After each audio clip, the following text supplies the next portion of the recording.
Pledge allegiance. Pledge allegiance to the flag of the United States of America and to the republic for which it stands, one nation, under God, indivisible, liberty and justice for all.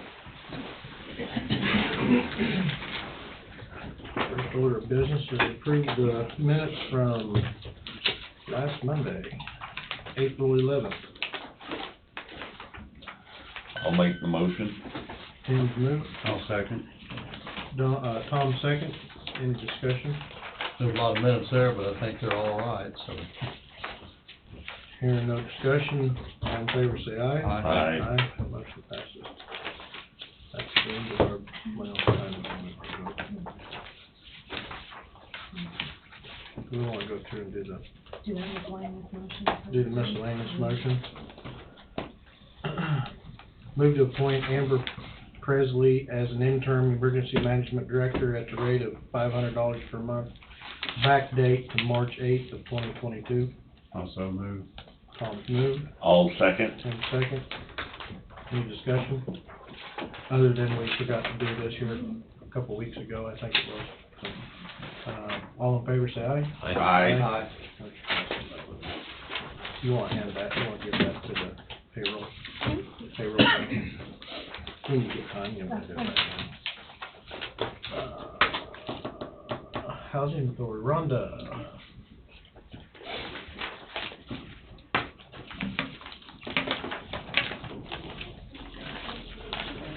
More goodies. Yes, always goodies. Now, this is an old picture. Got snow on the ground. Yes. Southern Arkansas. Unfortunately not. Must be the other side of it.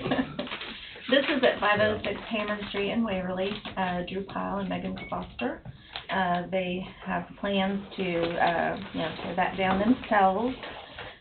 I think it'll probably take them about 30 loads,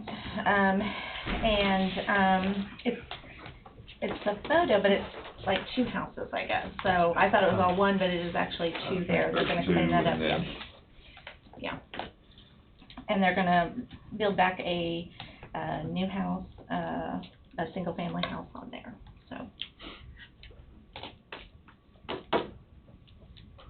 I'll make the motion. I'll second. Tim moved, non-second, waive landfill fee for 506 Hammond Street in Waverly. Any discussion? All in favor say aye. Aye. Motion passes. Thank you. Very well, thank you. Tim, you can hand those in. Can you file them for you? I'll go. Coffee County Hospital. As I mentioned earlier, I have Stacy Augustine here, our Chief Quality and Risk Officer, who could, if you have any questions on COVID, she's here, she can help with that. And also Juanita White is our Chief Financial Officer. She's here to kind of go over some of those service line for the last 4 years of finances that we've put on the spreadsheets for you before, so we've put in the last 4 years. But before that, I was going to give you just a couple updates from last year. This is a flyer we used for our town halls at the beginning of this year for all of our associates. And just some things I wanted to point out as kind of a recap of 2021 is as you look through that, you'll see the variety of just numbers and information of the hospital.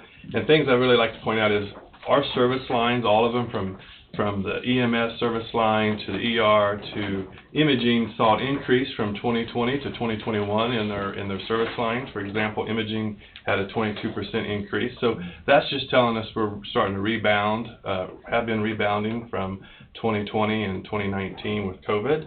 Also, some other important things to point out is you'll see that we had 0 hospital infections. So those are hospital-acquired infections that there were 0 acquired in our hospital. So patients come in, some places they might get an infection while they're there, but we had 0 last year, which is a great accomplishment, especially when you're dealing with COVID and our patients were staying longer. Another area that I always pointed out to our associates is that the $50.1 million economic impact that the hospital has on the county and our region is powerful.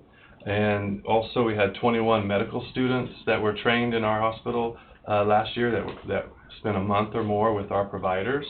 And then the last thing I'll point out this morning with you is we sometimes, Juanita and I, we have what we make a statement of, we have these magic 8 balls on our desk and we have these crystal balls, and we try to plan the next year, right, our budget, and that's what we're going to go over next month with you.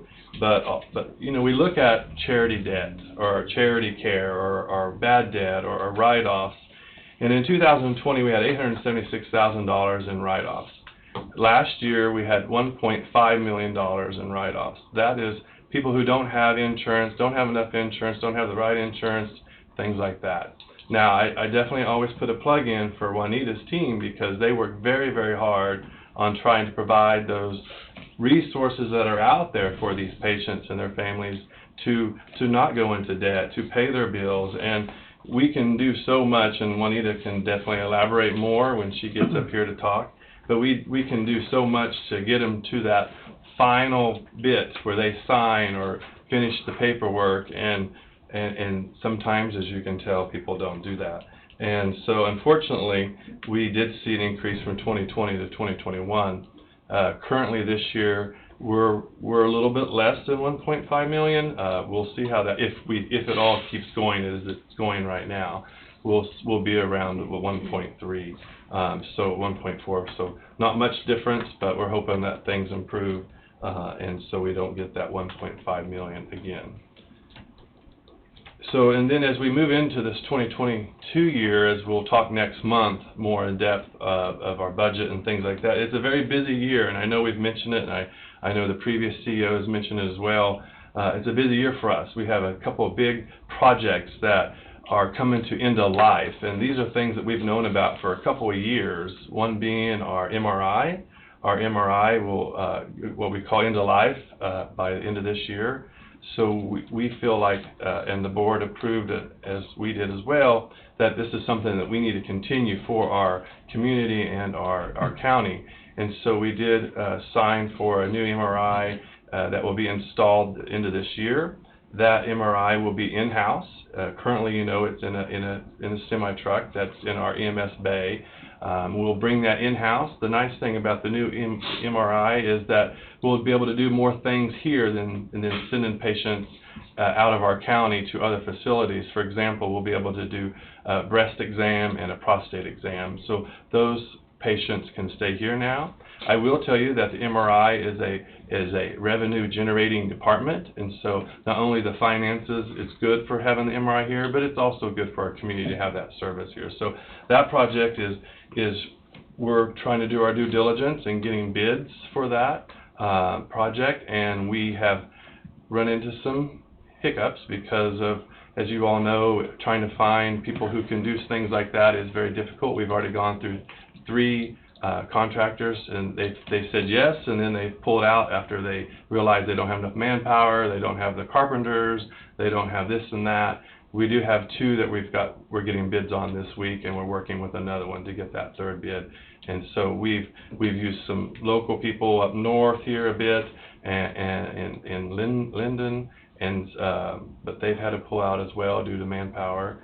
And so right now we have 2 bids that we'll get this week, and probably 1 next week, I hope. So, Joe, when you used the word carpenters, you're going to have to remodel part of the hospital or a wing of it to put this new MRI in? Mm-hmm. Good catch. So the MRI is in a trailer in our EMS bay, and so we can't, and so bringing it into the hospital, we have to use parts of the hospital. So our HIM department, which is in a large area, our health informatics department is in a large area, actually too big for them. And so we'll actually move them over to where the home health used to be, in that old bowling alley building. And there won't be any renovations there, just a few cabinets moving, and I think we're going to paint some of those old offices for them.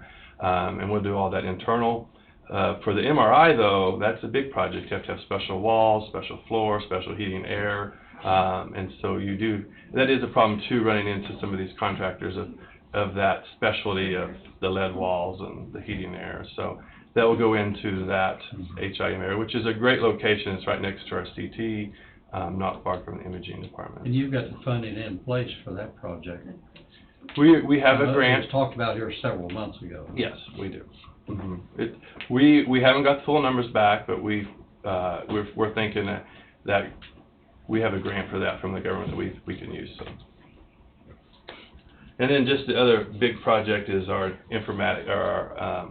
EMR, our electronic medical record. That's another project that we should have been working on for the last few years, because we know that it sunsets at the end of this year. And so we have been working with a variety of vendors and decided to go with Meditech. And so that is up to full speed, and we will be moving forward with that project and go live November 1. And we have funding that we reserved for that as well. So that's two big projects this year. Another thing I think we mentioned last time I was here is we asked a full-time employee to do some grant writing for us on the side. She's gifted at writing. She's been maybe she's been here before. Samantha Coleman, and she is so far this year to date we've received $76,000 in grants. And these are from like the Patterson Foundation. We got $28,000 for medical equipment. We also got a grant for $3,000 for our long-term facility for computers, IT, things like that. So of that $76,000, there are a variety of amounts with those. And of course, as you all know, grants, they're kind of earmarked for certain things, and so we are very fortunate and glad that we did get those grants, and we'll maximize those. But as we mentioned earlier, grants with the government are drying up, and we're starting to see that, as we all know, and so that's why I felt like it was important that we continue to do that work on our own and try to find those grants that have always been out there, like the Patterson Foundation and things like that, and so we'll continue to work on that.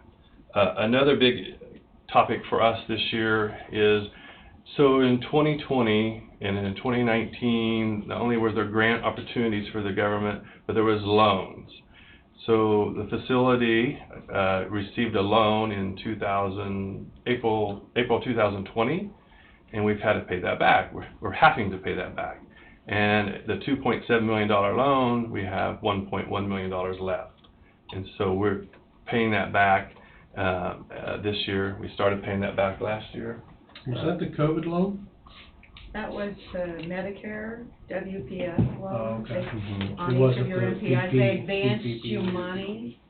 Yeah. No, that wasn't the PPP, we got that forgiven. Okay. Yeah. No, That it paid had for to be paid payroll. back. Right. Pardon? The PPP, none of it had to be paid. This isn't part of it, that's Yeah. why I asked, yeah. Yeah. So we would hope that our little crystal ball told us that maybe in September we might not have to pay that back anymore. So we hope. We don't know.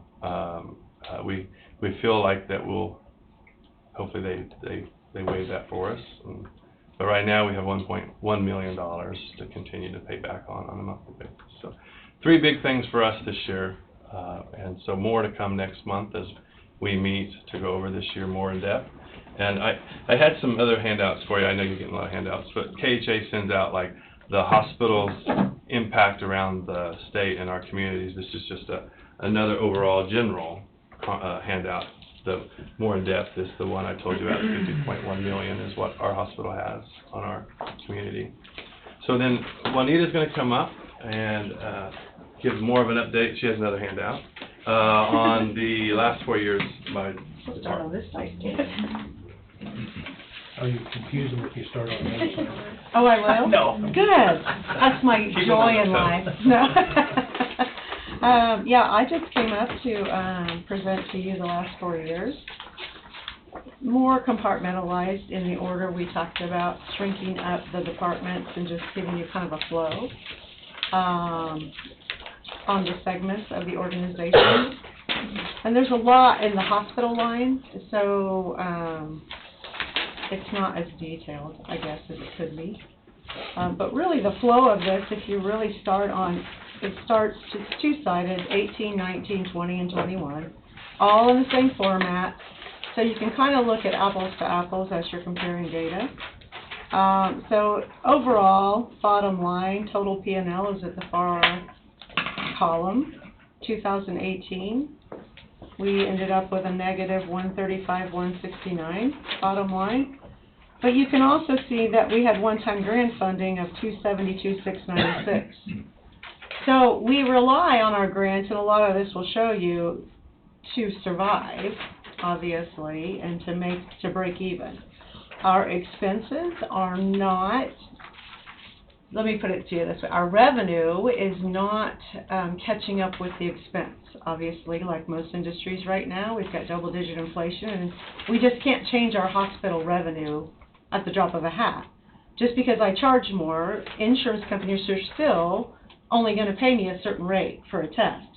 So all you're doing then is passing it along to the consumer via their, most of the time with their deductible or co-insurance, 80/20, they have contracted with insurances. And if they can't pay, then your bad debt continues to rise, which Jobin just talked about, your uncompensated care, which includes charity care and bad debt. I will tell you, 95% of that is bad debt. Only about 5% of people who bother to fill out the form. Now, some of them could fill out the form and get charity care, but they don't even bother to fill out the form. So that's a frustrating thing in our industry, because you don't want to see them have to go through the whole bad debt situation with the collectors and everything else, but you can't make them fill out the paperwork. So that's kind of where we're at. You'll see in 18, I'll just point out one other thing.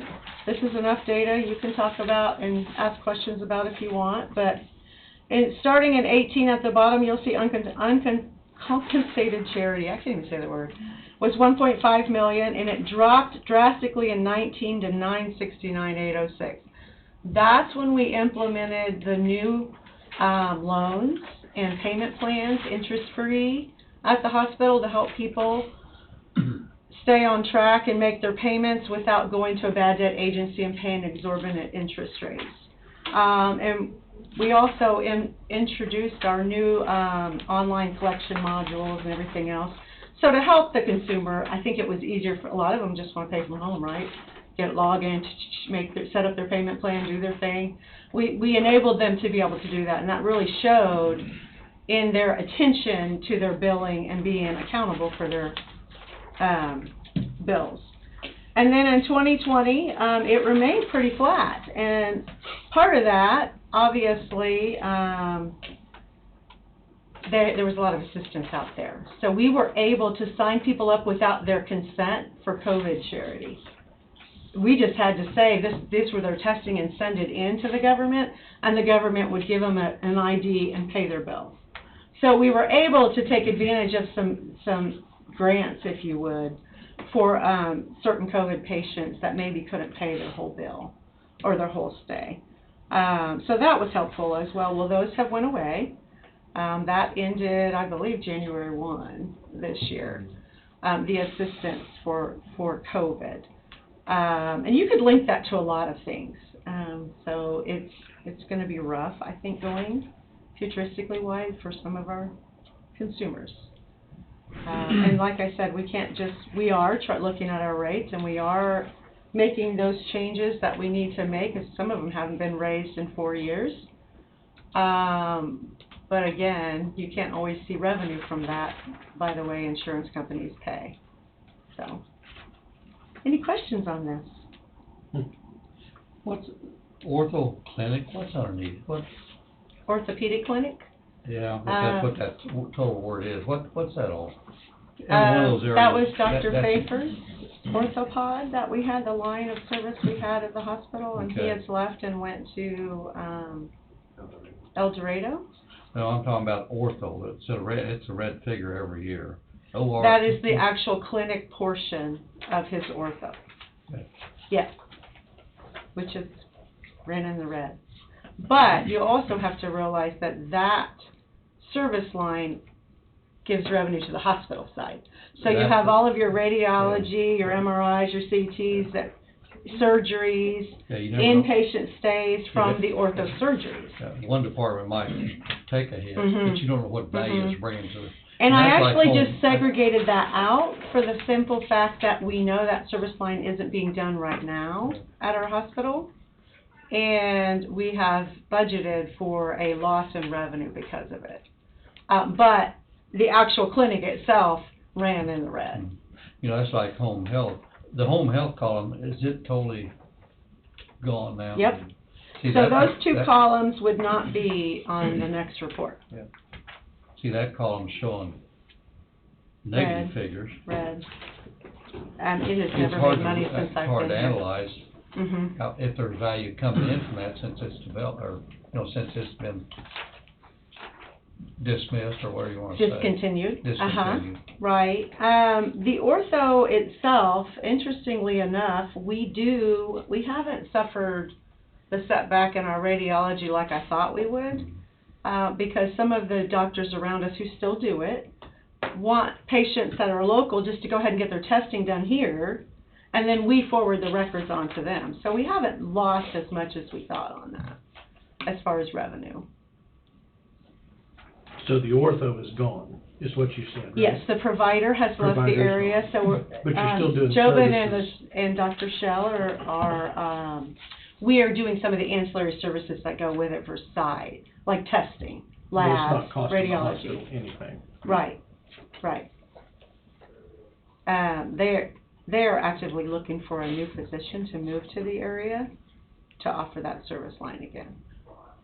Especially for our young patients, you know, in sports, and it's nice to have an ortho in a town this size, and the county itself, all the surrounding. So I know they're actively working on But it. I think the difference in what we're looking for and what we've had in the past is Dr. Faber was a full-time provider. I don't feel that the community, I feel like we need one, and so does Dr. Shell, but maybe at .6, not a full-time person. Not We can't continue to have a loss in a clinic of $300,000. So that would help that, if not eliminate that, but I think the volumes show for at least a little bit more than a half-time, but not quite a full-time. So that's what we're looking for, .6 is what we think. What, Sunset Manor and the Meadows, what's it gonna take to get those two should be self-supporting? What's it gonna take to get them turned around? So again, like some of the things that Juanita pointed out is we haven't had adjustments in daily rates or our supplies for many years. So some of that will help, but again, if the insurances don't adjust with us, then we don't get that, and it's just more dead. We've been meeting very regularly. You're going to see a lot of the Meadows out and about, trying to fill that place back up. We have 10 residents out of 24 apartments. We need to be full to break even. But we've also haven't made adjustments. You know, we just continue to do the same thing as maybe I've mentioned to a few of you here and there, just because. And so now we're stepping back and saying, why do we need this person once they left? Do we really need that person here? Can we not combine things together? And why do we continue to do the things we're doing? And I think we're going to start seeing some of that change. If we don't get the Meadows filled, it will be continuing struggle. Those are two, Ken, I'm sorry, what did you? what are the daily rates at the Sunset and the Meadows? Those just changed. Daily rate for Sunset's $185. I don't know what the Meadows is. They haven't changed. Yeah, it's just in the works of changing, actually. I can tell you, we can get you more information next month, but 185 is still below most places around. It sounds like, you know, it comes a point in time when you're gonna have to move it up. To me, you know, those are numbers that are in the red, and yet they may not be bringing value in some of the other departments. So, to me, those two areas need to be self-supporting. Right. From what I see. And unfortunately, some of the changes with our daily rates, some people have previously didn't want to, as they say, ruffle the feathers, but we have to go with the times. We have a box of chicken breasts in our kitchen that cost $35 a year ago, and now it's $85. I mean, we have to change with times, and unfortunately, that's what we have to do. And those are the kind of things that we're all looking at as far as the new budget when we present it as well. As far as I'm concerned, it's accountability. Accountability for your rates, accountability for your money losses. You gotta figure out where where to make it up at. Yeah. And it's not because Big Brother's sitting here to bail you out. No, and as a matter of fact, you'll notice on 2020, down at the county support line, the reason why that uptick there is I had to recognize the revenue on the part of our note that you did forgive during the COVID times. So that's why that's above the regular rate. But that's just a book move, right? That's not a real cash move. Because the cash was expended 5 years prior. So, yep. Well, there's a substantial increase in both those areas in 20 and 21, over 18 and 19, and we'll probably never get past the COVID issue. Well, Will it get, at the current level, will it get back to what the 18 and 19 showed? so my budget. Which is much better than 20 and 21, and we know the COVID's affected.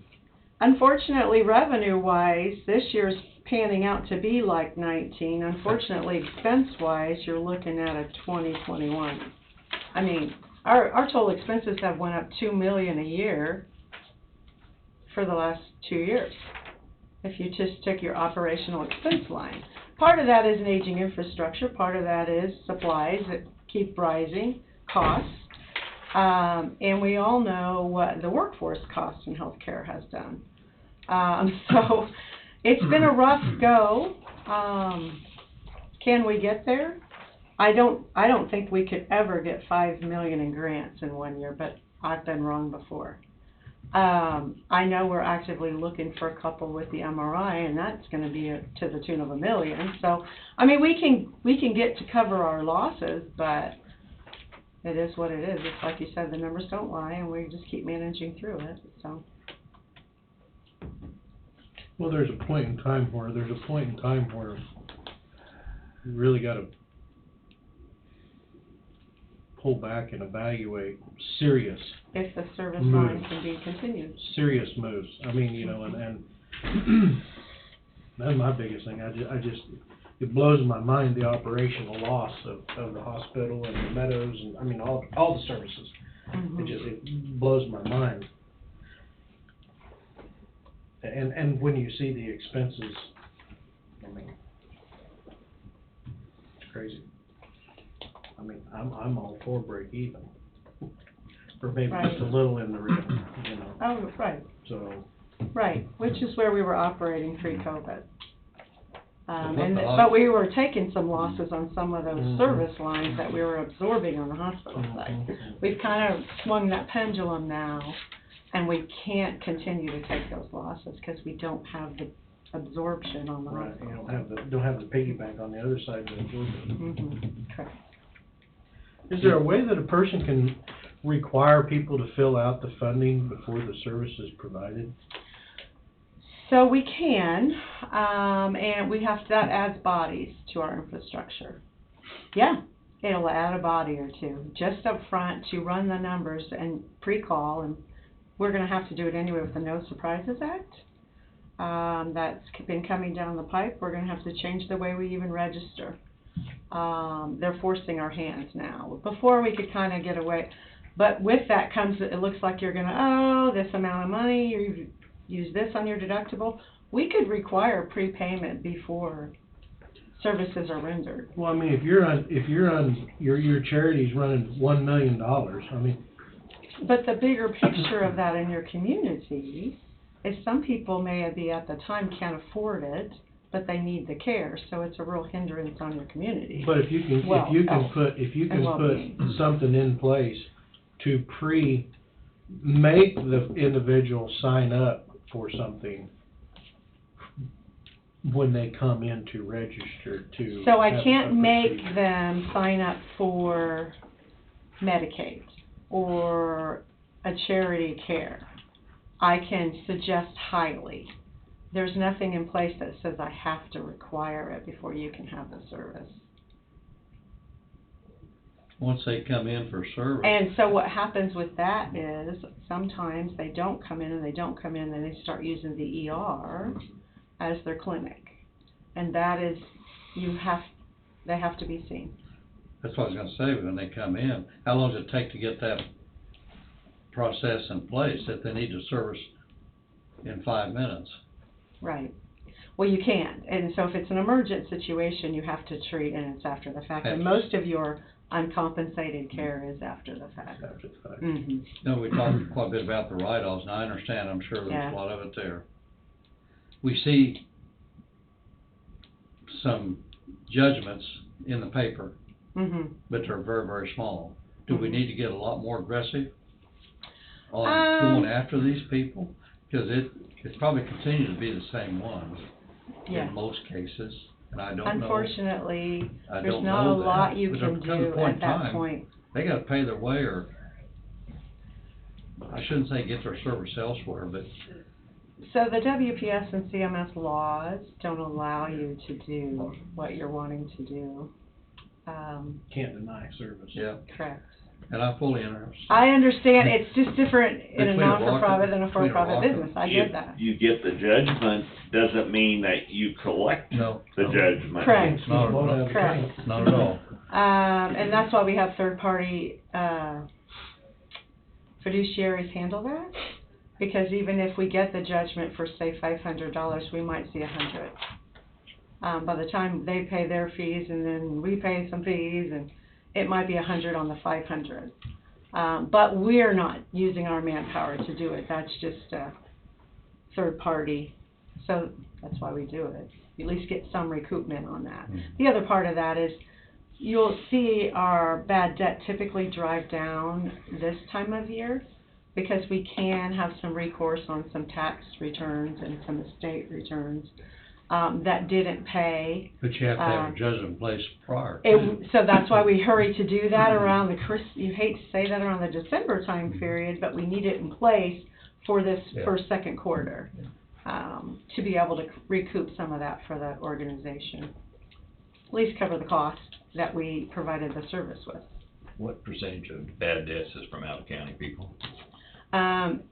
Very little. Very You little. cannot, so there are some, don't get me wrong, but charity care itself and our policy, you have to be within 15 miles of a service center, which is any clinic. So Yates, we could have Woodson and Coffee, and more Woodson than any other probably, but very little. Most of it's in county. Oh, and I'm looking at two sides of this, and I think people need to pay for their services, but at the same time, we just raised $1 million on all the taxpayers in Coffee County. So we have these little taxpayers out here who can't afford to do a lot, but they're paying for that extra meal. So you guys have money, and then when they come in, we're charging them more, probably, than we would charge them if they had insurance. And we need to be trying to work with those a little bit, because some of those people, we know. If you don't have insurance, we have a prompt pay discount of 30% or so. Okay. You can pay up, if you pay within the 30 days of the last final bill, And you some of can those get that structure if you don't have insurance to pay. And some of those people probably can't, because they paid that extra meal. I mean, there's a few of them out there. I'm just looking at the other side of it also. I understand. I think I also paid on that people one need meal. to pay their way. I mean, I realize, yes, people need to pay their way. Oh, absolutely. Yeah. It's a double-edged sword, for sure. Is there any bad debts comes out of Sunset Manor in the Meadows? Yes. So the thing is, So the there bad is bad- debt, the there is bad- uncompensated charity only sits on the hospital, because I cannot literally run every little service line, whether it was clinic or where'd you get your service at. We do have some Sunset Manor ones. It's very little, but it does happen. What happens is the relative typically will pass away, and they settle the estate before we got our claim in, and they knew it was coming, so they didn't pay the final couple months, you know, and usually it's a relative-based situation. I can see where you're dealing with every imaginable situation. It is, and you know, you don't stand in judgment, you just try to help everybody what they need to make them whole. Those are two areas that we need to get in the black, or Right. near to it. So what happens is the debt gets consolidated when it goes into collection, and so we just bring it to the hospital side. But it's from, I assure you, whether it's ambulance, whether it's physician clinics, home health, therapy, It's there. Like I've said many times before, it's hard to even put a value against what the hospital does for this county. Right. 300 employees and all the service. But we know It other contributes a lot. locations have had some issues too, like Anderson and Allen and Fort Scott and everything, but I definitely wouldn't want to live in a county where I couldn't have health services quickly. So it does add value for sure. I just wanted to bring this to you and let you digest some of this and bring your questions back to us. How many residents do you have at the Meadows, do you know? Right now, there's 9 or 10, we can hold 26, and Sunset, there's 22? 23 today, and we can hold 24. 24. So you're one So- short there. How many are you short in Meadows? A whole wing. Or half, over. 24 apartments. Oh, I thought Two there was apartments. 26. 2 apartments are 2 bedrooms, so Oh. there can be 26. I got you. We have 10 right now. And so COVID did hurt a lot of Yeah. assisted livings and independent livings. People were pulling their loved ones out because they couldn't see them. We have no restrictions like that anymore. I think part of our problem is just people don't know it's there. They don't know how nice it looks. I was gonna ask, how do we advertise that and Yeah. promote it? Mm-hmm. Maybe that's something that needs to be And you're gonna start promoted. seeing a lot of that. A lot You're of gonna people, see a lot of it. a lot of people may not know there's an empty space. Mhm. And even to the point last Friday, our director of the facility is from Yates Center, and she went to the high school to give a presentation to the juniors and seniors on, I think maybe the whole high school, on just healthcare, and she asked how many people knew of the Meadows, and 3 people did raise their hands, and she was highly surprised that 3 people raised their hands, because they're high school kids, maybe they don't know, but one of them had a loved one there, and so just kind of, we're starting all over. We're going to civic groups, Lions clubs, Rotary clubs. We had 7 local ladies, widows, have their card party there last week, have a lunch, tour. We're definitely going to be out and about to all the activities in the communities, getting the word out. To me, just promoting that Yes. at a high level would bring a lot of value back to the Yeah. table. I just like to say on the Meadows, I remember a few years ago, the hospital board had a few people on it that decided the Meadows was not gonna be any good, let's rip it down, let's build new ones. And then we went in as a commission and we did our job, and we changed 9 hospital board members in 3 years. And the Meadows became #1.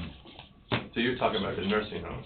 You're talking about I'm Sunset sorry, Manor. yeah, Sunset Manor, sorry, Sunset. Sunset Yeah. Manor. Yeah. And it just amazed me how all at once went from trash to #1.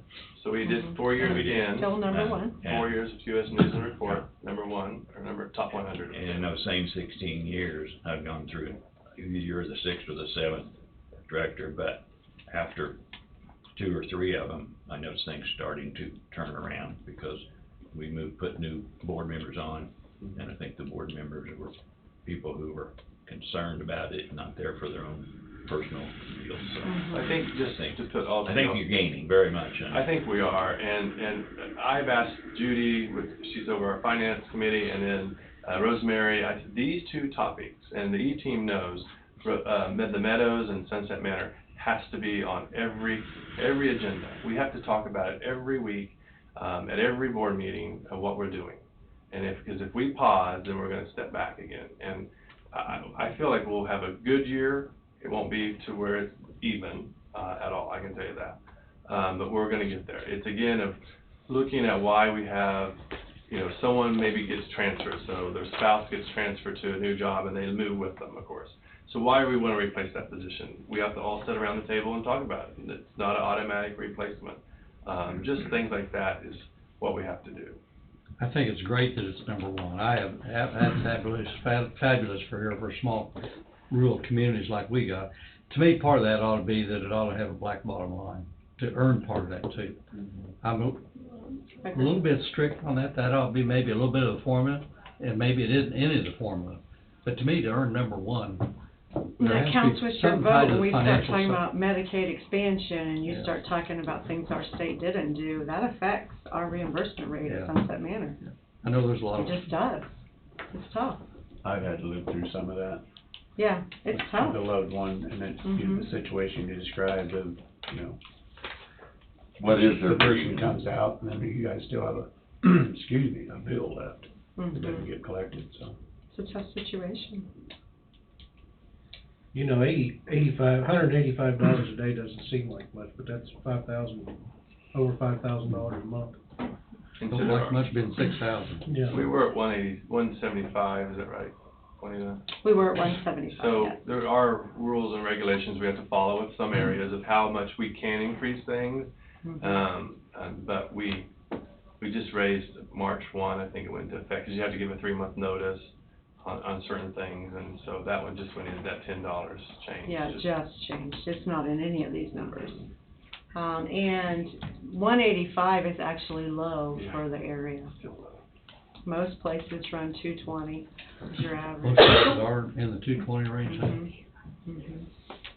See, that had $35, that Well, had you know, and $1,000 a that's month. what happens when supplies go up and labor costs go up and you gotta cover everything, so. 'Cause it's that difficult. had $1,000 a month for. Mhm. one. For one, and So that then you would- talk about the burden on a household, Hmm. you know, it's tough. It's tough decision-making going on. I know for one, I think we appreciate what you do and need to probably just make critique a few things along the way, Yep, maybe get a little more aggressive. and we are. That's my Yeah. thought, and do appreciate it. Okay, Thank you. any other questions? All right. Thank you. Have a good day. You got all easy today. Nope, thank you guys. Oh, no, What? that's Get right. back there. They're running before any more questions are asked. Mr. Wayne, Okay. Have Jeff along to answer questions on the equipment. Here's the updated one from Landfill Reports, and, here's your memo. So, good morning. Good morning, Wayne. I think, Andrew, you have the county commission road officials meeting for Thursday, right? Did you get the email? Yeah. we got an email on that, didn't we? Okay. Yeah, I sent that out in the email. Okay, and just some information. One is, my target, retirement date is August the 2nd. Paperwork and such as that is probably towards the end of July, is where I'm looking. So with that, as things come in, that's gonna be addressed after that time period, like the federal fund exchange, we'll have reimbursements sometime in August, and that'll basically allow us $80,838 to come back. It's something. Then we also have an annual landfill permit that's required due to our operation of our landfill. That is due actually in September, I believe it is. So that would not be done during my time. So what we'll have there is, my recommendation would be Blackstone to send in a proposal to you for that permit. Then also be your on-call landfill engineer. So they work with us right now quite a bit. Yeah, we've used them for years, haven't we? Yes. They know the system and. Pretty much was at the very beginning. They're about the only ones out there, aren't they? No, they're not the only ones. We go through the bidding process for the testing, underground water testing and such as that. So there's others out there, but Blackstone would be the one that the principal owner, partner, was actually there at the beginning of the landfill. Is this something you'll set up prior to your exiting? Yes. Okay. Something you'll see. So just information at this point. So with that, then we just jump right into, now this is special issue checks. Would be the motion. I have one motion. This would be, one would be the spring cleanup. Just to let you know, these were the tonnage that came in, so pretty quick. And then last year, I always try to compare that against last year. So if you wanted to write the numbers off to the side of the report that you just received. Solid waste, we received 136.33 tons, and construction debris, this is last year's, 28.68 tons, metal 9.96, 1 ton for tree limbs and appliances, we received 9. So it kind of gives you a little bit difference what we had done. No tires? Now tires is not part of the free Okay. cleanup, so. So it's considerably down. Perhaps much. it was the weather, is where we're at, is a factor. A lot of wind, That's lots of wind. lots of wind. And so they did really well there, but there's probably things that need to be picked up. So, just moving right into the report itself is a compact track loader. And so I'll give you just a little bit of history on the budget side of things. What we had requested, we did have requests for $65,000 for the compact track loader, but it wasn't placed into the general fund public works. What was placed in the general fund public works was basically $100,000 for a large truck for special bridge, and then also the totals of equipment, we had $555,500. And so in the general fund public works, in the budget, this is the budget that Angie gets published, we had $655,500.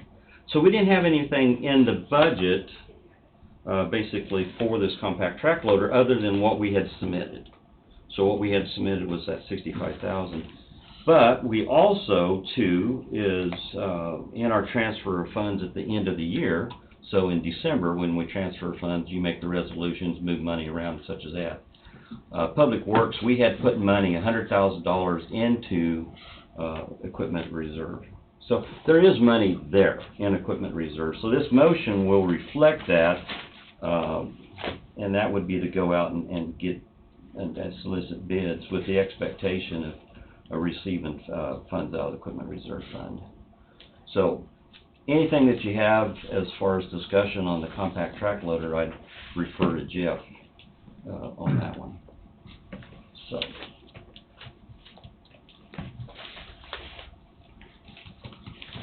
So motion, is there any questions on this, I'm assuming? Any? Motion 2022-24, based upon the recommendation of the county engineer, to move to approve the county engineer's request to solicit formal bids for one compact track loader with option of trade-in of a 2012 Bobcat T770, VIN number ending in 918. Funds to be paid from the equipment reserve fund. Was that right? 918, is that the end of the VIN? Or is that the one in the parentheses, the L dash, or is that the? No. That's just a landfill Equipment number, okay, The okay. 091. Okay. Yeah. The 918 would be the end of the VIN number. Yes, okay. Yes, sir. As far as you know, equipment like that's readily available. Jeff's done some research onto it. The word readily scared you. Yeah, I think so. I'll When move I- on the motion. When we took order of our new blade, I was talking to the John Deere guy just a little bit when he was down, and that's kind of why, that was just a couple of weeks ago, why we went ahead and brought this up. What we've done on our last two, well, one compact track loader, one skid steer, and we sourced well through John Deere. Was talking to him, they'll have an allocation of 32 machines in November or December timeframe. So all we're trying to do is put our ducks in a row to see if you guys would approve that later after we get the numbers and see. It kind of goes back, we allocated $65,000. I don't know what the number's gonna look like. If our trade-in is good, we might be able to make that, but who knows? So this is a future, down the road, to try to get a name on one of those allocated machines. Gotta start someplace. Yeah. Motion 2022-24 is on the floor. Bob's moved. I'll second. Don second. Any further discussion? Hearing none, all in favor say aye. Aye. Motion passes. Okay. Well, that's pretty much all I have. So unless you have any questions, we're moving on with projects as much as we can. You should see the contract for striping here next week, and then we'll be should be receiving bids on the asphalt sometime in the next couple of weeks. What are we looking like timeline on 50 Highway? On that one, well, 6A bridge, the contract numbers were actually moved back. 6A bridge, this would be the bridge, the old Koopman wood structure, the entrance, the drive. Oh, they're east of Pearl Creek. Yeah, that one was moved back to September, a letting date. What we're gonna see on this one is the field construction plans are being shipped today, or the field check plans are being shipped today. You're probably not gonna see construction on that until next year. Highway 50 as far as a paving job, the shoulders? That would be the widening of Old Widening. Highway 50, yeah. The It'll be next year. 2.3 million that we got from grant money. Yeah, you won't see that under construction until next year. Oh, okay. But you'll see the bidding process this year. It's in August, I believe, is what I saw. And they're moving dates, but yeah. Yeah. Yes, sir. Constantly. Constantly moving dates. But yeah, that's where they're at. And even on Bridge 127, 128, did a field check on that one here Friday. And we may see the contract, we may see the bidding process this fall, but you won't see construction on that one until next year as well. And I'll be bringing something into you for those 4 bridges that we talked about a couple months back. I'll be bringing something into you to have some future planning, because the money in Special Bridge was intended for that. So once again, to recap, one of the bridges that we're needing to start a 5-year plan on, as far as starting the survey, the planning would be that bridge there at Leroy, would be one of them. The other one would be the bridge over on 12th Road, just east of Shetland, the one that we done the overlay on. So that's the other one. So there's a couple other bridges like that too. But once again, overall, our bridge is in fairly good shape. If you look at ours, as far as 50 or less sufficiency ratings, the only one we had was basically that 6A bridge. But everything else is in still good shape, but doesn't mean that we don't need to start planning ahead. That's the idea, because we have several, if you're looking at bridges over 50 years old, about a third of our bridges are over 50 years old. And then the rest of them are in fairly good shape. We got sufficiency ratings clear up in the 90s. So, but you also, what you're also seeing too, and I'm sorry, I'm kind of tracking on bridges a little bit, but you're also seeing basically load ratings too. You're going to see probably 80% of all of our bridges to be load rated. And that's because of the new load rating system that they have. These trucks are going to have multiple axles, and with multiple axles they're able to get more load on that truck. Well, the bridge wasn't designed for that. Okay, they were designed with an H20 type truck. And so now they're finding these trucks that you can have over 90,000 pounds onto them that have 5 axles or more. And so that's what you're doing. And so, anyway, it's changing the way we're doing bridges. I think you're about 7 axes. I've seen at least 6, 7 axes. And at one point I was saying we don't have those type of trucks here, but I'm seeing them now. Oh, yeah. A lot of them are coming out of Nebraska. They're coming down here. Yeah. They're hauling rock. And we got to recap, what do we sell? We sell a lot of rock. We have about 4 or 5 rock quarries. They're hauling a lot of grain in. And a lot of grain. So, ag as well. So, that's just an update. What about the erosion road out east of town, or over there around Leroy? Or is that It's a matter of a Forest? survey at this point. We're trying to get the survey started, but we're not surveying with the high water that's being released out of the John Redmond. It's not safe for our people to go down that embankment with that embankment being wet and everything else. We're trying to make provisions where they actually offset the survey by being on the other side, but still with the water being high, I cannot get a drawing to make a permit request from the Department of Ag, Division of Water Resources. It's dropped down, probably only up a foot and a half now, so. But those are the things, some of our reservations on being able to get that permit in. Do I see a problem with the permit? Probably not. I mean, we're going to comply with their requirements. All they're needing to do is show that we're not changing anything and put in the right material, obviously. What about rerouting that road? Because we talked about that with the gentleman. That one is just moving the road over to the edge. So is it moving on? It would be just moving directly to the east of that existing road. Mm-hmm. As far as the drawings, as far as the right-of-way, it's not complete yet. I think we ended up only talking about moving it 30 feet. Not much, It wasn't very much and not very much length. no. We're just sliding it over, I don't believe there's gonna be any buildings affected. There won't be any buildings, it It'd be just some of the trees. might be a little equipment that needs to be moved out and a few trees. Right. Yeah, the buildings are far enough south, far enough east, so. And then the other one was what, is it Oxen? Down Oxen between 1 and 2? Don and I got a little call, exactly. Yeah. Been working with Ryan, we're trying to hope for a June first date, start date on that. So the biggest one on that is on, Oxen down at First Road, yeah, okay. between 1 and 2 on Oxen. Yeah. Have you talked to Brian? Ryan, About not expected date. about it, no. Okay, I'll visit with Brian, give him maybe an expected date, so. Kind of weather dependent, and, you know, we're worried about moving everything down there soon and being rained out. It's gonna be about a 30-day project probably. If you get weather delays. But on that one is the folks that are in charge of the trust. Yeah, trust counts.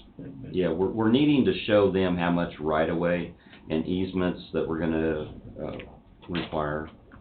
And I think that's the biggest one before we can even move on to it, before we do the construction. I think Ryan's been working on that some. Yeah, so they have done some survey out there, and then we're in the process of seeing where those limits are gonna be at. So, other than that, I think that's it. A lot of stuff coming up before your end of time. Yeah, I'm trying to get it wrapped up as much as I can and not start anything new. So what are we doing on Oxen? That's my district, and I know nothing about it whatsoever. Oxen, down there between 1 and 2. The biggest thing is there's some ditching, as you're familiar with that area there on the east side. That's a narrow road, and then there's some drainage issues, and on that east side, that particular section, there's a lot of elevation above the road that's needing to be feathered back, and that's kind of what it amounts to. It's just widening the ditching, correcting the ditching, straightening out the road a little bit. Not much, but just doing some of that. It's not a high travel road by any means, No, but of course it was used for a detour when the river's up for We had- several days, so there was a lot of activity. And it's not a very safe road when there's activity on it. well, we used it also for that. There's ditching that has to be done, so. And that's it, but we also used it when we done that bridge there on the county line. So when the county, we done that bridge, and we had to use that as a detour. So, we had to use it in that regard. We also did a report, it's an annual engineers report, and I give you basically the activities of what we do at the end of each year. Basically, it's the STAR program, and I give you the list of everything and the cost and what we've done. Well, the state has this also. It's April the 15th is when it's due. And so, you provide that engineer's report. You're gonna find, you see it when you go to the KAC conferences and stuff like that. You'll compare what the maintenance and construction activities are from one county to the next, and how many basically dollars that you're spending per capita or per mile for maintenance and construction. And one thing, as Ryan and Kenny were putting this together, the one thing I saw was majority of everything we had done in 21 was maintenance. I mean, that was, well over 98, 99% of all of our activities was towards maintenance. And I was just scratching my head trying to say, even without here, okay, had to add that a little bit. So, okay, why is that? Because we generally will spend over $500,000, $1 million in construction. And the biggest thing that came back to me is we have deferred maintenance. And if you go clear back 3 years ago, you'll see we had the landfill cell, we had the flooding, we had Matthias Lake, all of these big projects that I don't disagree with you when we talk about construction, as we're trying to look towards construction later, is all those 3 projects basically deferred a lot of this maintenance that folks were calling in or we noticed that needed to be fixed to take care of these big projects. So in 21, the activity was to basically go around that list, and I don't know if you've seen that list that Ryan keeps up. It's about 3 or 4 pages of all the folks that basically are on that list asking requests. And some of them could be, a year on that list. Is basically the activities to go back and try to fix all of that stuff. So That was surprising, so I just let you know. I don't know if you wanted to see it or not, but it's available to you if you'd like it. That's what it was turned in. Big county, there's a lot of people, a lot of miles of road. Yeah, we do have that 1,200 miles of road, but you know, per capita, per mile, we don't have that many. If you take a look at less than 90,000 population, you know, you have, what, 3,000 something in the city of Burlington, a couple hundred in each one of the cities. Then the rest of it, the balance becomes basically the county itself. So. If you guys aren't too busy, just a quick question. It was interesting to get to see the hospital in here, just what little I've seen before. I always kind of think, just in our sandbox that we do, I don't think about every other department that's got the exact same problem we do when it comes to costs rising. And so we'd had just a little bit of conversation last week about the equipment. And we've got like 180,000 earmarked for a dump truck next year. Like to maybe shy away from that and put that money to another piece of equipment or two that might be in the used category, or maybe look at a couple pickups towards the end of the year. Do you see a problem with doing that?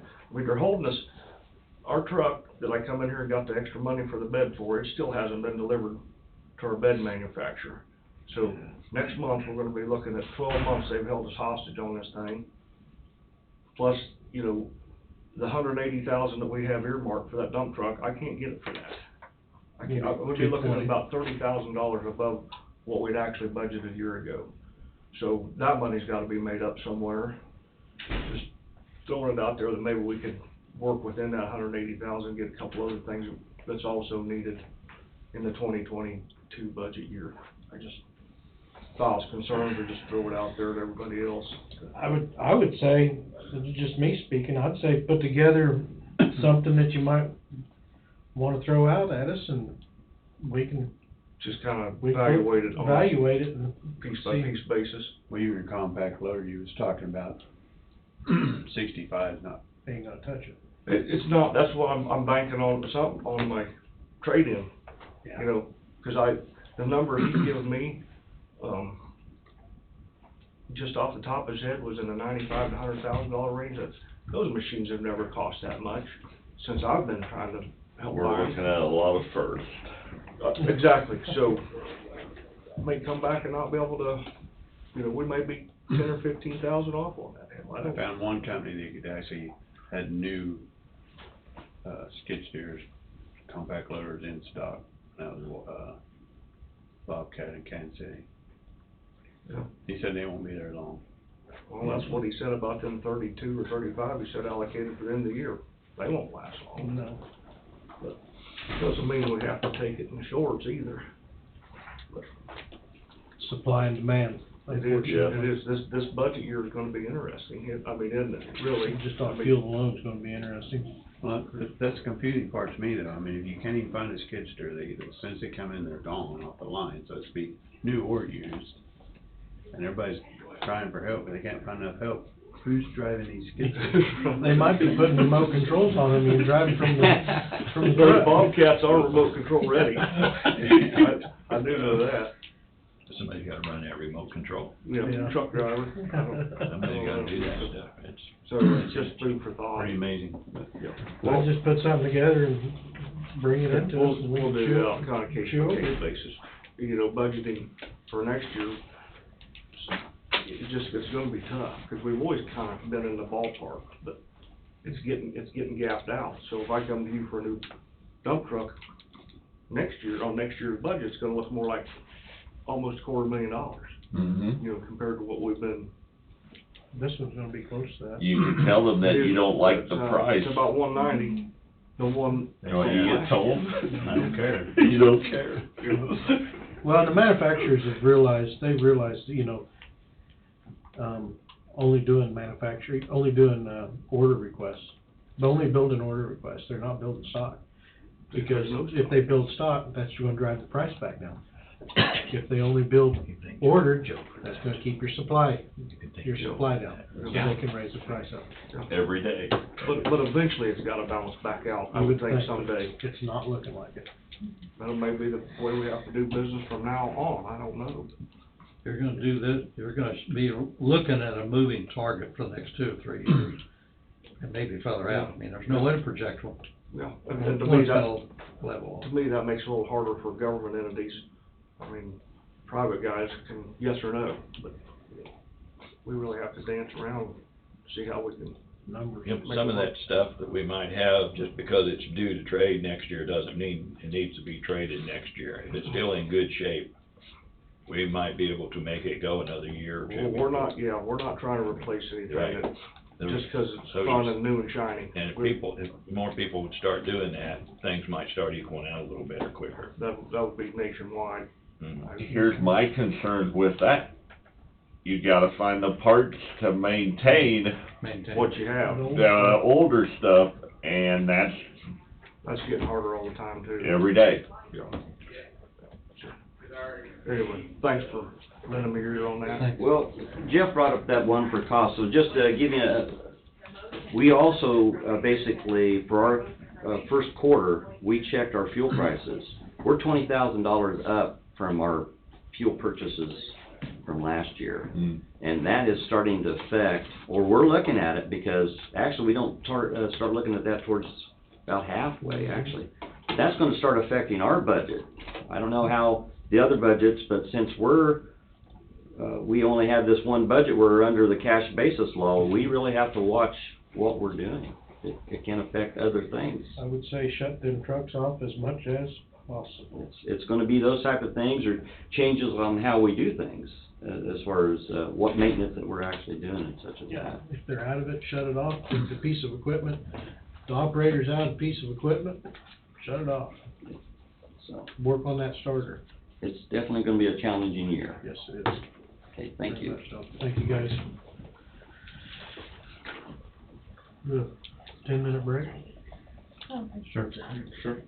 10-minute break.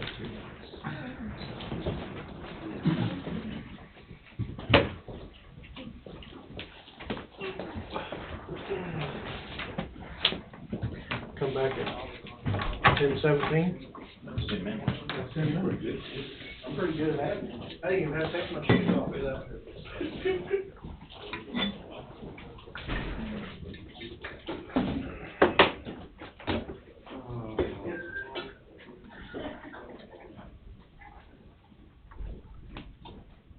Mark, wait another day.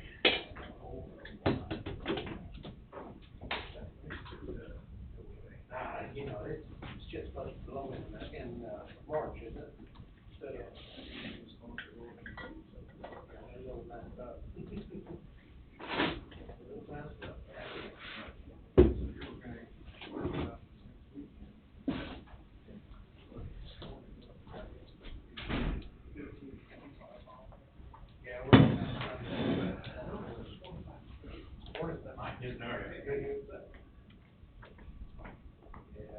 We'll be east of the dam, so it won't be too bad.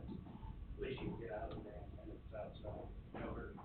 Yeah, or no, sorry. Outlet Park, outlet. Yeah, it won't be a piece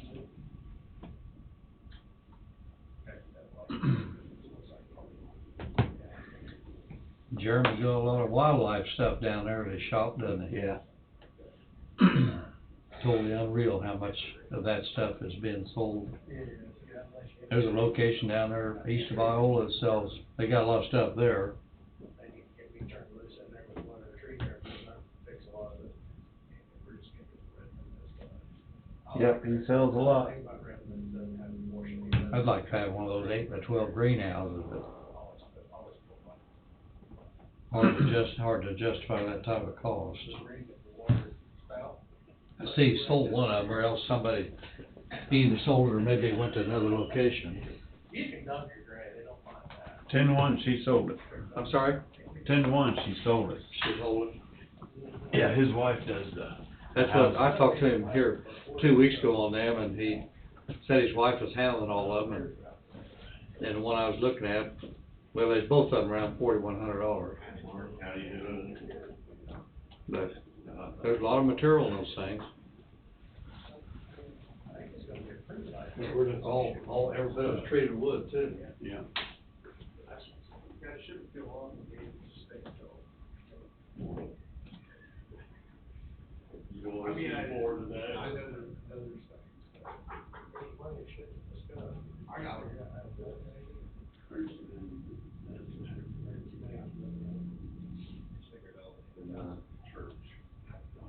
Emergency management church, we've got.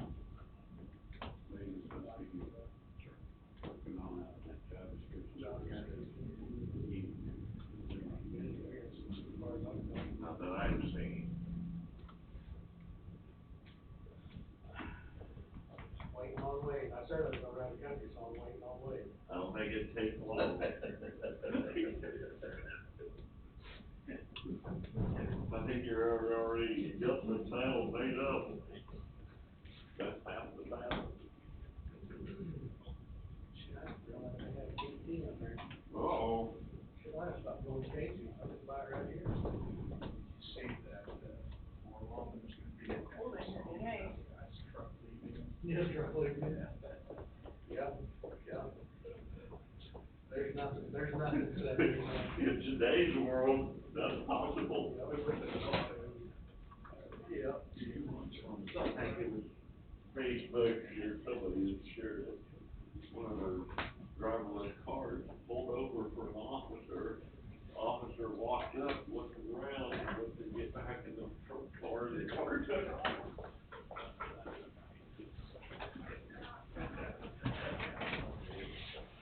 How do you give an individual ticket? Exactly.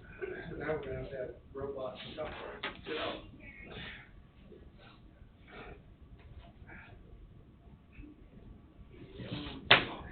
Good.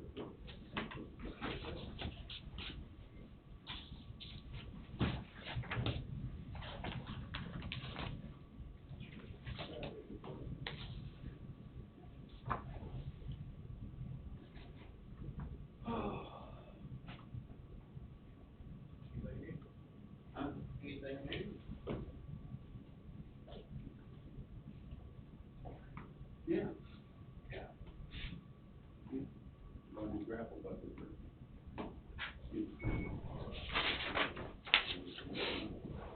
I enjoy seeing you guys working on it, but Miller Construction is up there, they're working. They don't have everything you need for it. Oh, gotcha. I'm gonna have brush that needs piled. You can rent it. You can run it morning before. Good morning. Let's get there. Well, I just want to put it in. Here's another month, I'll say, I want. And tempting. I couldn't find one. I hope I can get Well, I actually found one. it resolved quickly. Morning. Good morning. Big business meeting here. Yes, sir. We're getting up, getting ready for one. I don't have any news on it. Just got it in, so I'll take it. Just, we're not done working on it, so I'll take it. Just checking, see what it gets done, I'll take it. So you got a new one set around? Yeah. Got my shiny in here, so what size is it? 317E, I'll take it. You want both of them? You better figure out how you know, what you're gonna do with it, and what you're gonna do without it. Yeah, mine.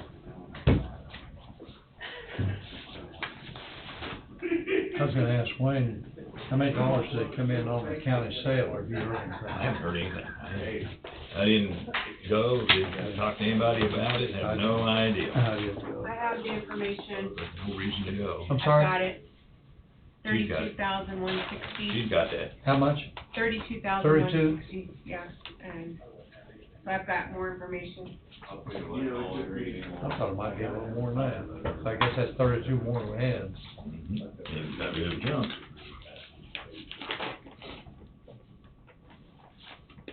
Wear 'em out. You got it the way they turn around. Yeah. And all that. Eat and scratch that. Surprising how many tired stuff. Well, You usually tired of that.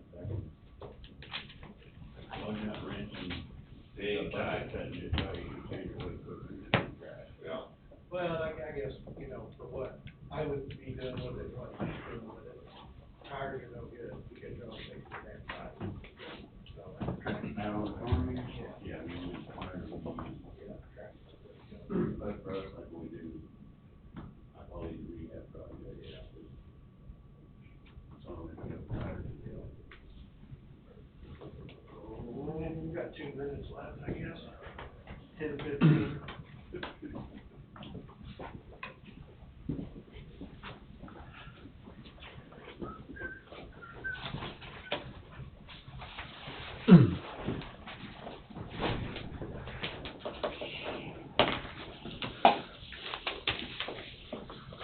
I don't like Medicare, Medicaid reimbursement is the sunset today. I wanted to ask that.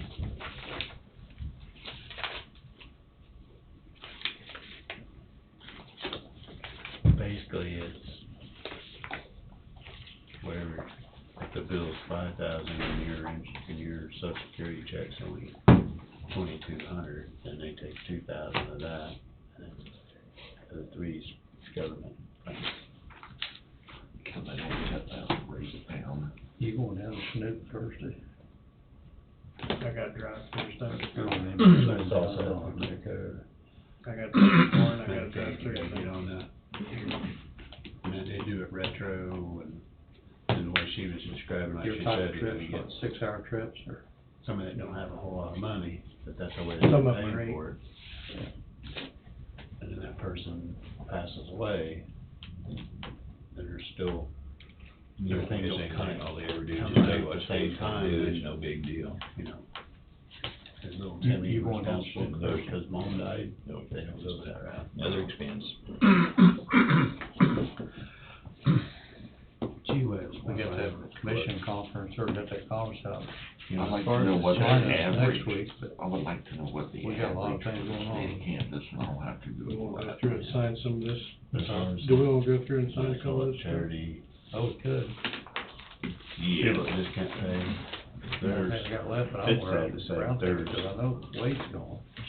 a ton. And Bobby, Oh, yeah. Bobby's I mean, coming there's just on. a ton of people that just can't pay. If You he can't does, pay. And Be the first. And the thing It's is, you not- can take them to court, It's but not- what do you do with that judgment? You just go to the court. I know everybody should pay their bill, but Yeah. there's just people that you have to choose between food for your kids and paying a hospital bill. That's exactly what I was saying. Yeah. Yeah. Some of them people, that's exactly right. They just pay.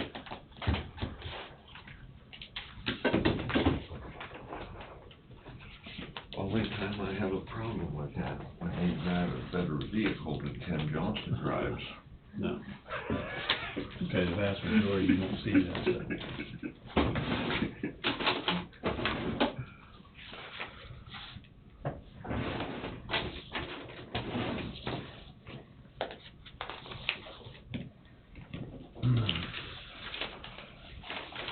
Oh, sure, that thing, I don't drive, you do.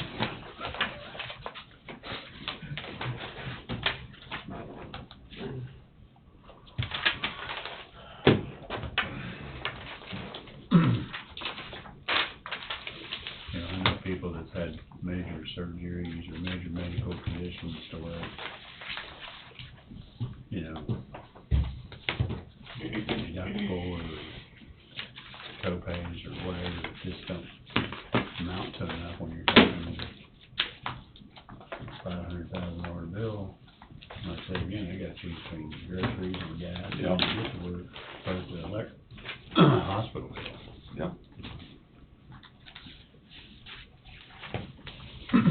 Ain't you put a I note don't know what in the there remedy is, but I do know about the before Motorola Solutions? Obama care. With the there fan there. was- You could Oh, get, this is there was a probably, Kansas pool health insurance, was cheap. says this is it the was one good. that may have And been when sent Obamacare up by came in, emergency it said management. Oh, that's Just what wanted to Angie make Strada, sure, yeah. Angie Strada, Mhm. I can't remember. just wanted to make sure we Yeah. don't double Trying pay. to address Yeah, we've that. gone through and Yeah. checked And everything. it's not double pay. And they put a stop to it. When it, that'd be something. They should. You had good insurance, you didn't get to keep it. What you said? That's what I said. Exactly. You know, if they would do health insurance like they do car insurance, we'd be a lot further off. Where you go, Tim Johnson can buy insurance in Florida. Yeah. Yeah, I don't. Crazy.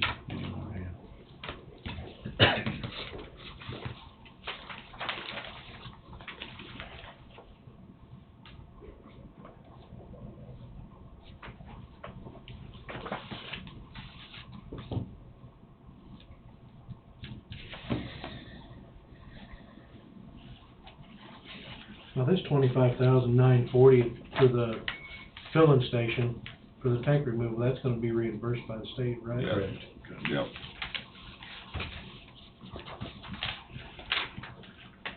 That was a grant we got. It's in here, so I just wanted to make refresh. It's one of those things where you gotta spend it before they'll give it to you. Yep.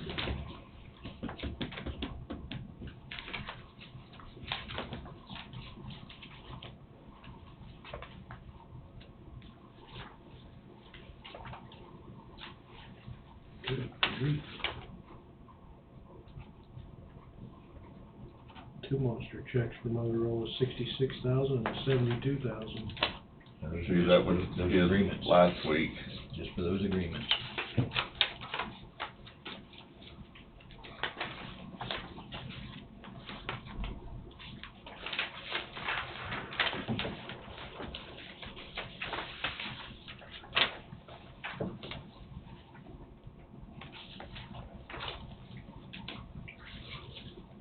Here's an example. There's a military, same one. Goes in here too.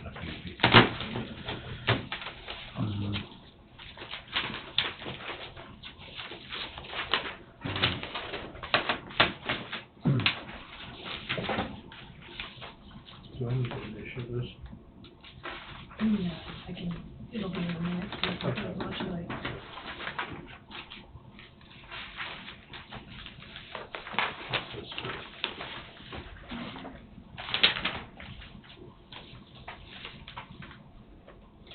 Just informational.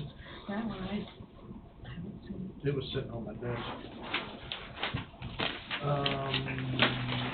Clerk, county payroll? Yeah, here you go.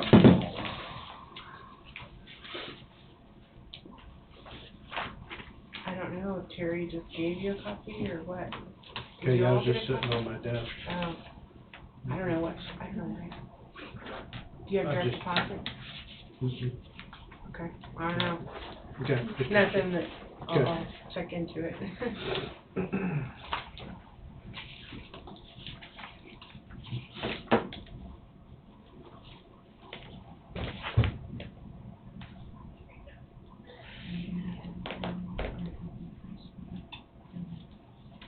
Probably. Buy coffee through Amazon. Curie. Pull off the table. Curie.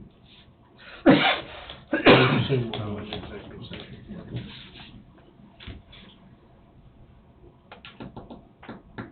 Sure, look at those odds. How many people pulled into the Family Dollar deal and hit that curb hole? I know. I watched the car A few little ladies last had- Monday.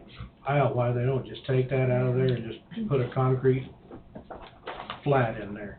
I watched a USB for a SUV, SUV turn right just like it wasn't there and both wheels went through it.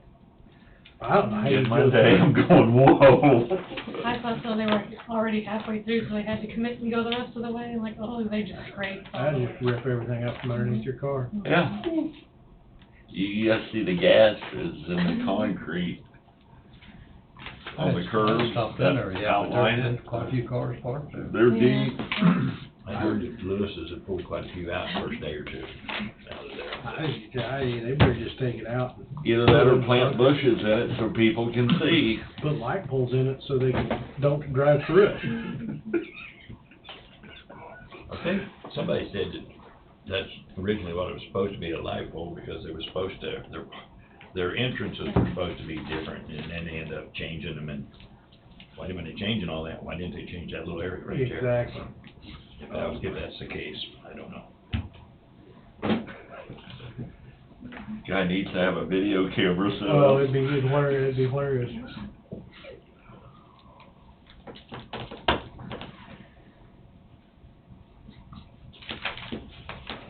And what day are we doing checks and vouchers this month?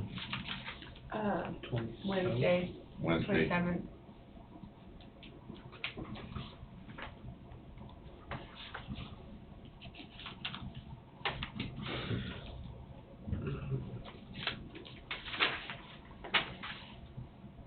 Goldberg next Monday.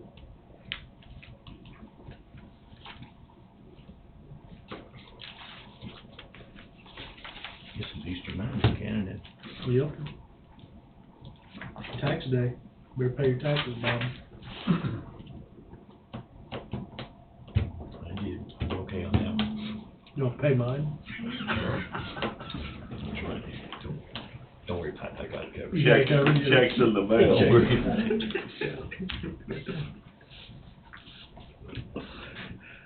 I wasn't gonna send it. I'll go to jail.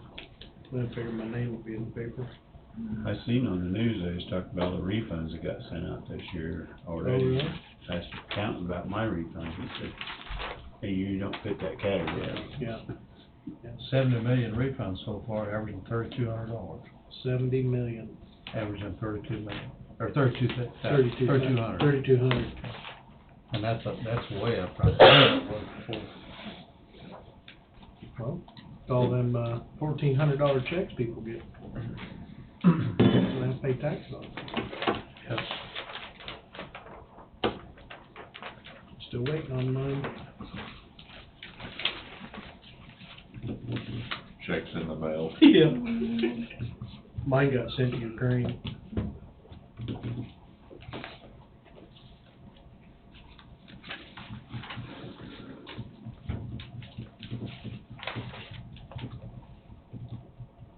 We gotta be here at 8:30 next Monday, correct? This Wednesday. Oh, next, Next Monday's 8:30. Yeah. Yeah. yeah. Don't forget, Tim. Do we have a list of those people? It should have been in an email, but I haven't. I know, but do you have a physical list? Yeah. A list, Uh, I don't read much on them emails, I'd like to have a paper Yeah. copy of that stuff, Yeah, I right can here, get that for you. please. And is that what you're looking at, Justin? Yeah, I'll print that out.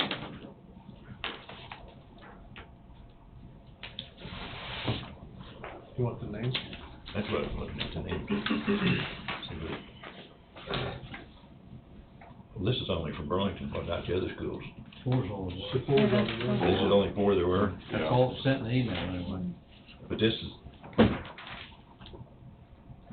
I don't know whether there's any applications from the other 4 schools or not. yeah, but the other schools, this is only from Burlington School.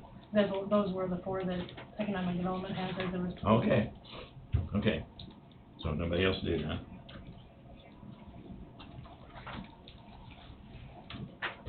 Yeah, I'd seen these, but What are we funding, 1,000 on that, and the family funds the rest of it, or is it the other way around? no, we do 60, I think 60%. Us in the airport does 60%. 60%? Mm-hmm.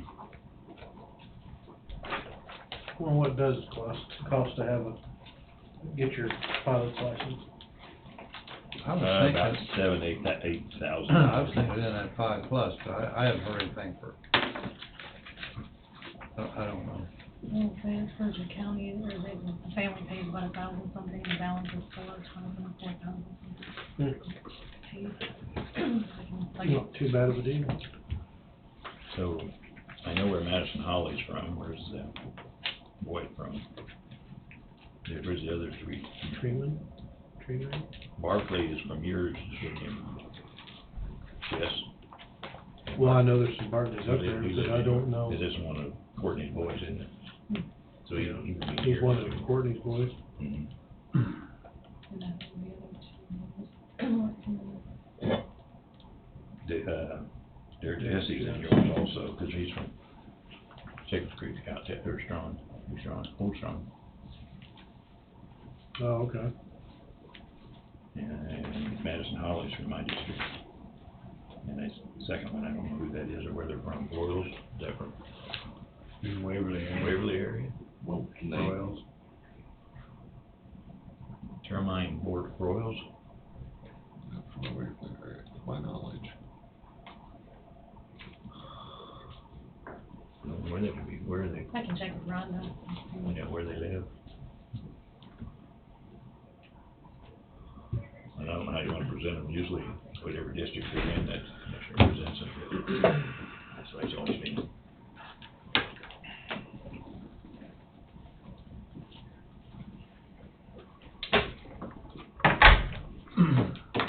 I guess we'll hit roundtable, I guess, huh? Angie, do you have anything for us?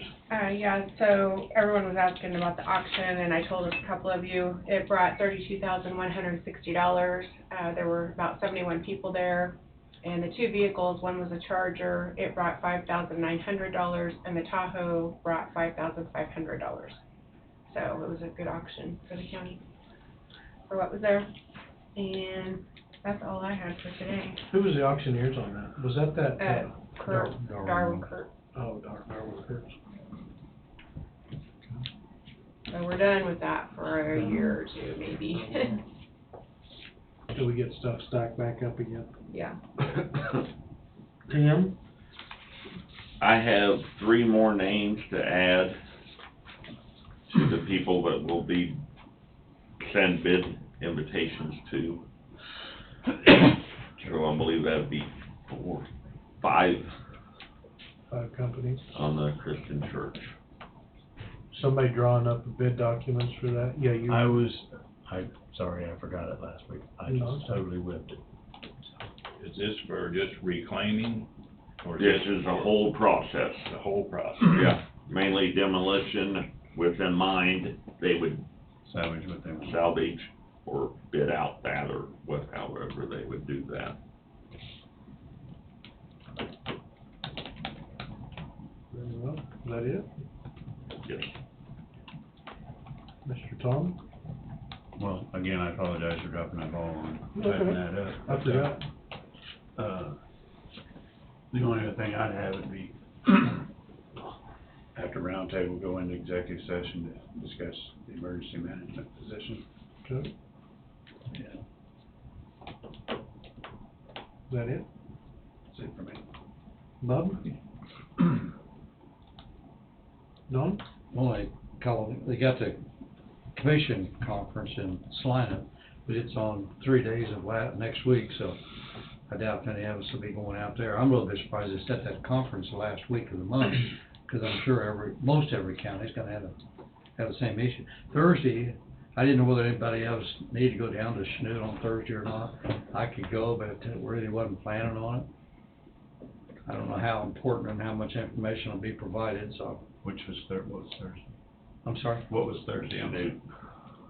The county. Highway, Hi- the state will come in and tell you what their projects are for the next year. Probably wouldn't. And our involvement in it means absolutely nothing to them, because they've already decided what they're gonna do, it's just information. Probably not a lot of values that come out of it.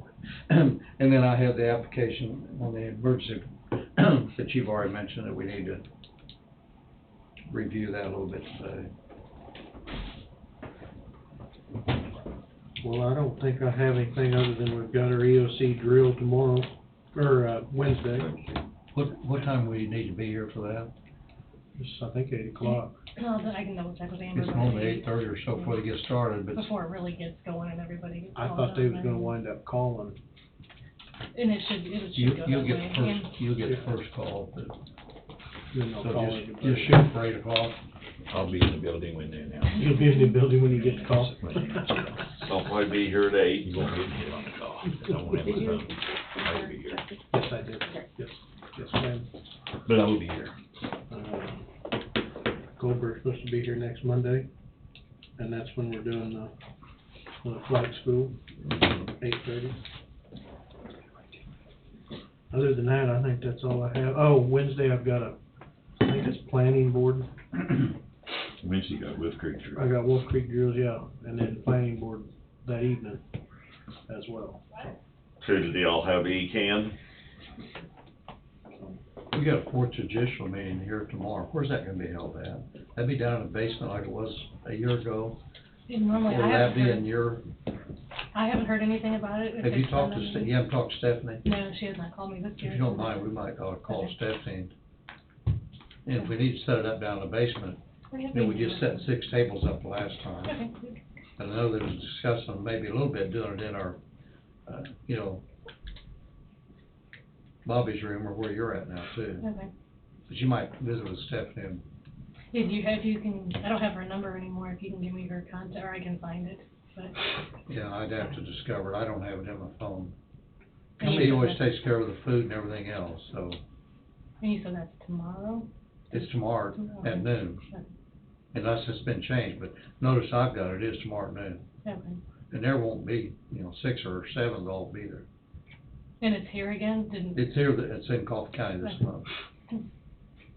It's last notice I had. Okay. Do you have anything for us? Yeah, just, Kansas Security will be here on Friday to set up all the cameras, and otherwise that room should be ready. After that, everything else is ready to go. And everything else of mine is already, that was it for me. 20-minute executive session, discuss emergency management applicants.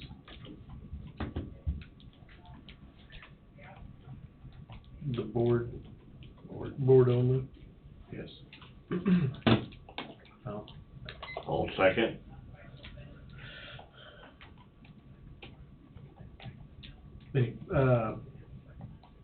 Executive session, board only, 20-minute executive session, to discuss EOC manager applicants. Tom's moved, Tim second. Any further discussion? Hearing none, all in favor say aye. Aye. Motion passes. If I can get this thing to set at 20 minutes, and it won't. We will go in at 10:40. For 20 minutes. Oh, there. Yep.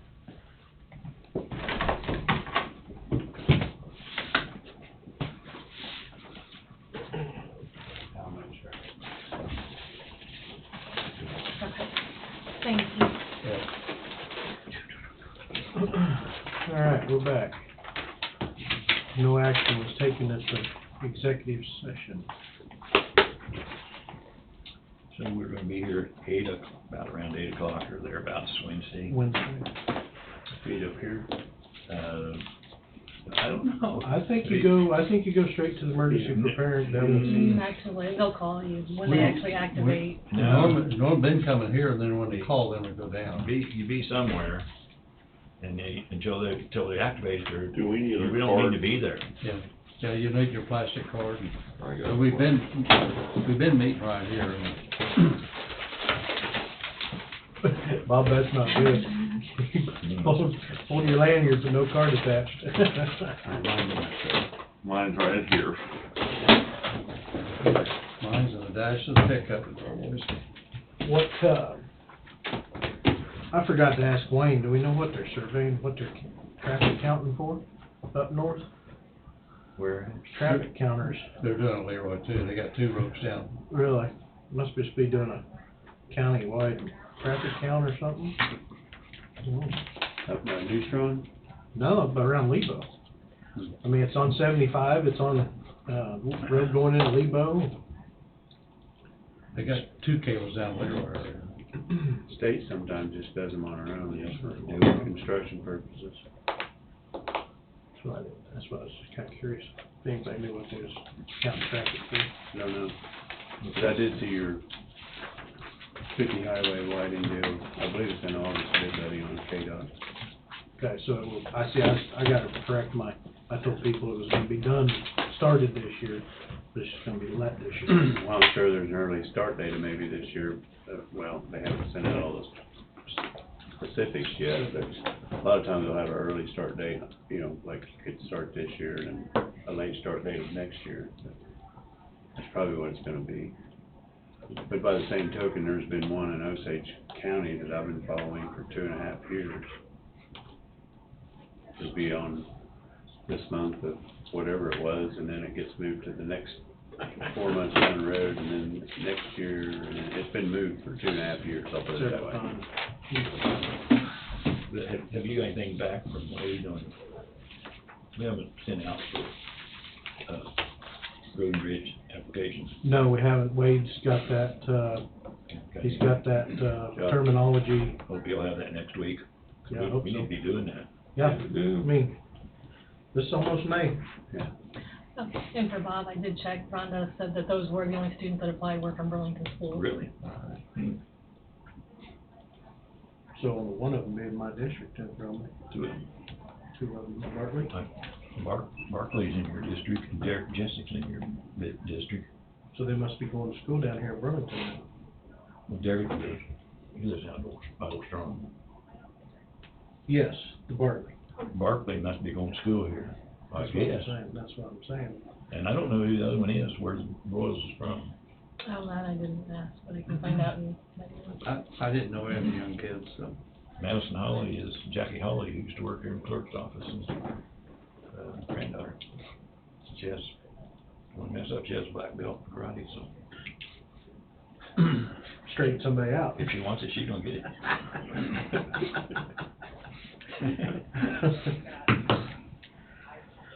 Well, it kinda feels odd being all done with everything at 11:06, but Every once do in a we, while that got happens. anything else we need to do? I guess we'll adjourn. No, I need to get to work on that Hill, and he's got tons of contacts. Did we still wanna advertise in that architectural deal, or just go with the Well, 5 or 6? we discussed that a little bit while you was gone that one Monday. What did we decide? I mean, I don't know how much we'd get back on that, so I think if this would be a quicker way to maybe. I've actually had some people tell me that we need to try to preserve some of that stuff over there, but, you know, I say, well, why don't you just bid on a project and you can preserve all you want? I don't know how you do that. I don't know either. It's, I don't need to know the right move to move ahead, but we need to be we moving. need to be do. moving, because if there's a group that. we gotta be Well, moving. whoever does the salvaging of it will sell the items they salvage, so I mean, it's not. And if they want them, they can. I think most of those people are not even gonna come in with a wrecking ball and start tearing No, down. no. Cause they, yeah, so. They get it. But we probably, I'm thinking that, for bidding purposes, that a site visit ought to be mandatory personally. I mean, I would agree. Pre-bid meeting, we could do that too. do a do that. pre-bid meeting, so on a certain day, have everybody show up, certain day, certain time. We could do that too. Those who show up, take a tour, look it over, turn around, submit a bid later on, be done with it. We know in reality, we bought it to do what we plan on doing with it. If it had just been another building, it didn't have stained glasses and all that, we wouldn't be worrying about it one bit, so. Just go ahead and demolish it. In reality, we want it out. I think the whole idea is just get the company to do it and they can do what they want with it. Hopefully they will bid less because they think they can salvage some. And we're still gonna go with the fact that we're gonna provide a site to dispose of debris. Mhm. And I did speak to Mr. Byer on Highway Department about if we had enough clay soils to compact back in there, and he said, yes, we do. So, they can leave an empty hole and we can have road and bridge, we'll put a fence up around where, have road and bridge filled in later. So you wanna have road and bridge fill it in instead of having a contractor fill it in, just supply them Well, with the clay? that's a question, I guess. I think we should have it all done. Okay? I think I'd do a turnkey This is job, road and bridges are busy time. Well, that's true too. as long as they pack it in at the. I just at say the rate it we'll supply the landfill, we'll supply the clay dirt to go back in the hole. Okay. You one worry about demolition your- company wanted to bring it to my attention, they never did one for break even. I said, I understand that. We don't care if they wanna pay us. Yeah, we'll take That'd be that. good. I don't think that was the meaning. And that's what I explained. Chances are making a parking lot out of it, we need to specifically specify how tight we want that plate put back in there. Yeah. If not, they'll dump it. So the other demo project that we're gonna go, it's still out for bids, correct? It went out Over here, for the three weeks now of advertising, like, I'm guessing it did. I don't. since the hole is not an issue anymore. Right. So, Yeah, I'm guessing it did.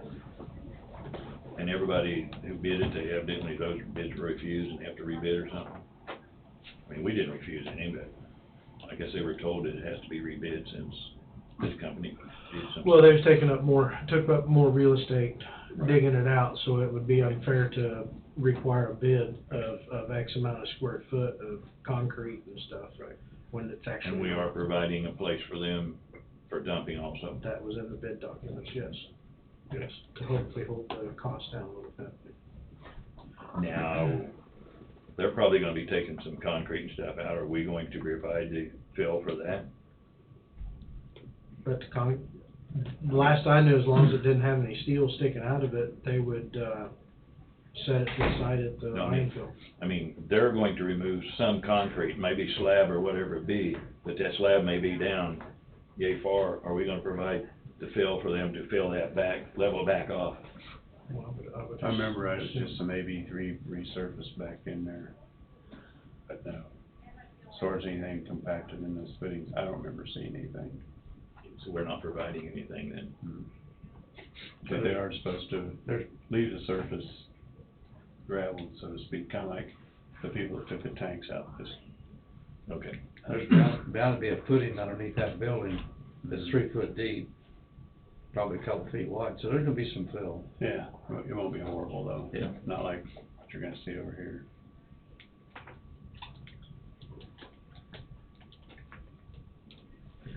Well, are we done discussing it?